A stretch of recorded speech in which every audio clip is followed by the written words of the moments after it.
निकाल लागल्यानंतर पुन्हा एकदा आरक्षणासाठीचा आपला जो लढा आहे त्याची पुन्हा एकदा आपण तयारी करताय। आज आई भवानीचा आशीर्वाद घेतला तर विठ्ठलांचा आशीर्वाद घेणार आहात, काय नेमकी भूमिका आहे, कशा पद्धतीने सगळे वाटचाल? दर्शनासाठी आलोय, बाकी काय नाही। असलं तर मी बोलत असतो, मी लपवून ठेवत नाही काय। मलाही माहित नव्हतं की मी दर्शनाला चाललोय आणि इतक्या ताकदीनं समाज उसळून बाहेर निघल म्हणून मलाही वाटलं नव्हतं, कारण आम्ही सांगितलंच नव्हतं। परंतु समाज आता पुन्हा एकदा पेटून उठलाय, स्वतःच्या लेकराला न्याय देण्यासाठी आरक्षणासाठी ते घेणार आहे, सामूहिक आमरण उपोषण होणार आहे। आरक्षणाचा लढा अजून संपलेला नाही, एखादं सरकार अजून अस्तित्वात आलेलं नाही, काळजी व मुख्यमंत्री आहेत, याकडे कशा पद्धतीने बघता? नाही होईल ना, ते केले शुद्धम खाते नाही, इतके खटाटोप काय हलकाला ते येणार, कुणीतरी येतेनच, आम्ही बी येणार, पुन्हा उपोषण करणार, आम्ही सोडणार नाहीत। बहुतेक अशी शक्यता आहे मुंबईतसुद्धा आमरण उपोषण होऊ शकतं, मुंबईसुद्धा होऊ शकतं। सामूहिकता सुद्धा फायनली आमचं की अंतरवालीतच सामूहिक उपोषण करायचं, घराघरातले मराठी हे अंतरवालीतच येणार आहे, ते सामूहिक उपोषण। तुम्ही म्हणतो पण मुंबईसुद्धा होऊ शकतं। देवेंद्र फडणवीसांनीच आरक्षणाची वाट लावली असं तुम्ही मागच्या उपोषणाच्या वेळेस अनेकदा म्हणतात, तेच मुख्यमंत्री होण्याची शक्यता पुन्हा एकदा बदलत आहे। ते जर मुख्यमंत्री झाले तर पुन्हा आरक्षणाची वाटचाल कशा पद्धतीने असणार आहे? सगळे कोणी आलं तरी मराठ्यांपेक्षा मोठं कोणी नाही आहे राजा, कोणी पण येऊ दे, आम्ही सज्ज आहेत ना, कोणी पण येऊ दे, आरक्षण घेणार ओबीसीतूनच। पुऱ्या महाराष्ट्रातल्या मराठा आरक्षणात 100% गेल्याशिवाय मी हटत नाही, म्हणून तो सामूहिक आमरण उपोषण अंतरवालीला लावलं आहे आम्ही, ते फायनल आहे आमचं।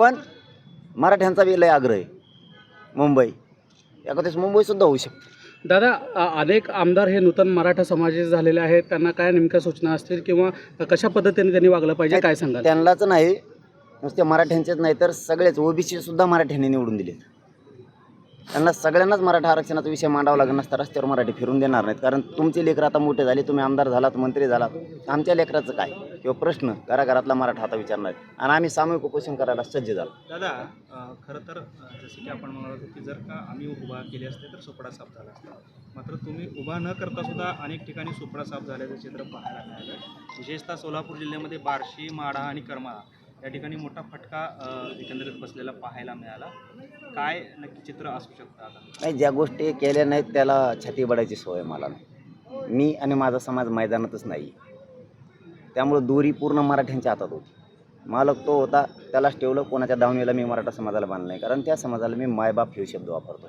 मग मी जर खास त्यांचा मुलगा आहे तर मी अशी फरफट त्यांची करू शकत नव्हतो, त्यांना संकटात सोडू शकत नव्हतो की त्यांना सांगितलं तुम्हाला जे करायचं ते करा, त्यांनी केलं, मी फरफट केली नाही। माझा ऐकतोय म्हणून मी याचं काम करायला सांगितलंच नाही मराठा समाजाला, मोकळा सोडला मराठा समाज। त्यामुळे कोण पडलं कोण आलं मी मैदानातच नाही आहे, मग पडलं लगेच म्हणायचं मायामुळं, मी त्यात मोडत नाही, मी मैदानात असतो ना, समीकरण जर जुळलं असतं ना, सोपडा सापच केला असतं, 100% सांगतो तुम्हाला। दादा, खरं तर अनेक वेळा मनोज दादा सोलापुरात येणार म्हणलं की हे चौक अनेक वेळा भरलेलं होतं, मात्र आज कुठेतरी परिस्थिती वेगळी दिसते, तरुणांची आणि समाजातील लोकांची संख्या कमी दिसते कुठेतरी। आता आम्ही म्हणतो दर्शनाला चाललो होतो, आणि तुम्हाला दाखवायची का पब्लिक? मग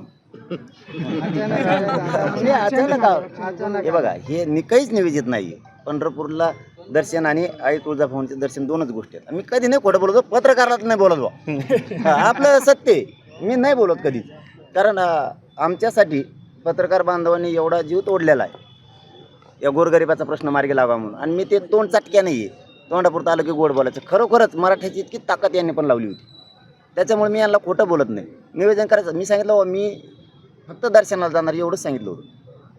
अहो बाबा इतके आले की मग गाड्या आवरू आता शिकते, परेशान झालो होतो आम्ही, 6-7 किलोमीटरवरती गाड्या होत्या, इतके लोक आले, इथं नुसता ट्रेलर बी नाही हो, आणखी लय मजा येणार पुढं, नुसतं आरक्षण देऊ नका म्हणा, कचका घेतो तुम्हाला।